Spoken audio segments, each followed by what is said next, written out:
చెప్తాడు, నేను ఇదేదాన్ని కాదు. ఇంకా ఏం నడువు పదా పోదామంటే అమ్మ ఇది వరకు చేసుకుందాం మళ్ళా అంటాడు. అరే లేదు 9:30 10 వరకు తిరిగి తినాల్సిందే. మనం ఇట్లా చేస్తుంటే రోజు 200-300 ఇల్లే తిరుగుతాము.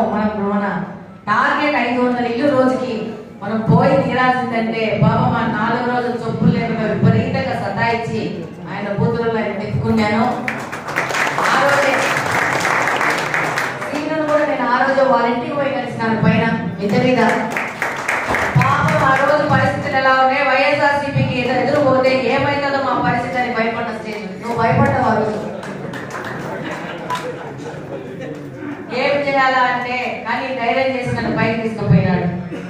ఫోటోలు తీసుకున్నాడు వాళ్ళ కుమార్తెతో. స్లోగా మేము ఈ విధంగా రోజుకు 12 గంటలు దాదాపు శశి భార్య నాతో డే 1 నుంచి ఉన్నారు. కంప్లీట్ గా నేను ఈ డివిజన్ లో తిరిగినా ఆ డివిజన్ లో తిరిగినా పిల్లలు కొంతమంది వాళ్ళ డివిజన్ వరకు అయిపోయినాక అప్పుడప్పుడు వచ్చినప్పుడు కలిసేవాళ్ళు. కానీ శశి అరుణ వీళ్ళ డివిజన్ తిరుగుతూ ఉన్నప్పుడు రామకృష్ణ అన్న భార్య తమ్ముడు భార్యను అన్న భార్య అక్కడ తిరుగుతున్నప్పుడు నన్ను బయటకు వచ్చి వాళ్ళ ఇంట్లోకి తీసుకుపోయింది.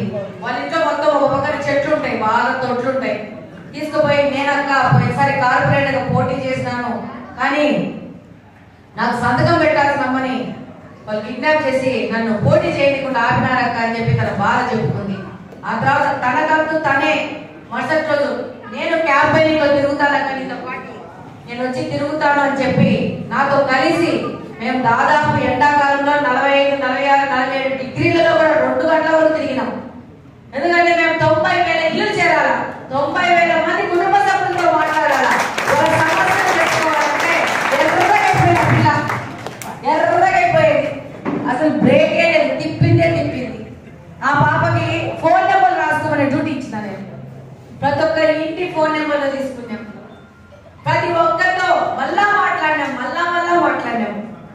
వాళ్ళ సమస్యలు విన్నాం. అలాగనే చంద్రగిరి రమణమూర్తి గారు రాలేదు కదా, రామకృష్ణ ఇందాక చెప్పినాను, గోగుల కృష్ణ, వాసు గారు నమస్కారం అన్నారు. మా కాలనీలోనే ఉంటారు, రాఘనగర్లో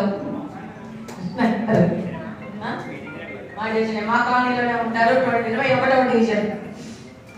సీను నమస్కారం. ఈయన కూడా కొంచెం అట్లా వచ్చినాడు, బట్ లాస్ట్ రావాల్సి వచ్చింది. ఏమంటే మేము తిరగడానికి వాళ్ళకే టెన్షన్ పెట్టుకొని మాకు కలవాల్సి వచ్చింది అనమాట. వాళ్ళ ఇంట్లో కూర్చొని ఏదో ఎట్ట తిరిగి వాళ్ళని తీసుకొచ్చి మాకు కలుపుకొని మేము అందరం కలిసి పోరాడిన వెంకటరామణ నమస్కారం. రాజచోటి రాజయ్య రాజగము, సుబ్బరాయుడు, బత్తల గోపి, బత్తల వెంకట్ నమస్కారం.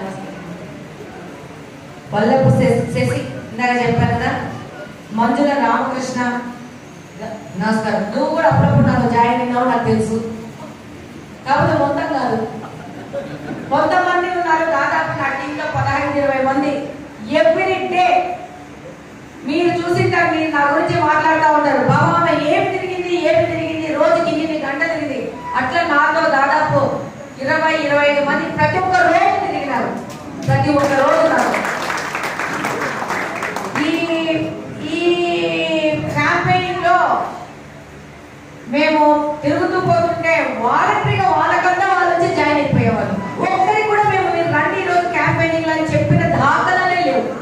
మా గ్రూప్ లో పోస్ట్ చేస్తాము, ఎవరి పాటికి వచ్చి జాయిన్ అయిపోవడం.